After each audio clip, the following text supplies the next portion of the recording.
দেখো বন্ধুরা, আজকে আমরা চলে এসেছি হস্তশিল্প মেলায়। প্রত্যেক বছর শীতকালে আমাদের এখানে এই মেলাটি বসে। তো আমাদের পাড়া প্রত্যেকবারের মতো সেখানে আমরা এসেছি সুন্দর সব হাতের কাজ করা জিনিস। দেখো এখানে কি সুন্দর আয়নাগুলো কারুকাজ করা আগেকার দিনে, আর একটা আরাম কেদারা চেয়ার, কত টুল দেখে বেশ ভালো লাগছিল।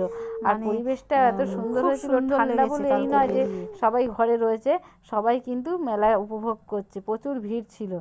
আর আমার কর্তামশাই দেখো আমাকে বলছিল চলো, আমি প্রথমে বলছিলাম না যাবো না, ঠান্ডায় বেরোবো না, কিন্তু কর্তামশাই বললো চলো বেরিয়ে আসবে, ভালো লাগবে। সত্যি বন্ধুরা, বেরোনোর পরে জায়গাটায় এসেছি যখন মেলাটায়, এত ভালো লাগছিল। আর কুট্টুসকে দেখো আমার কোলে উঠে পড়েছে, ওনাকে একটু কোলে নিতে হবে, উনি হাঁটবেন না।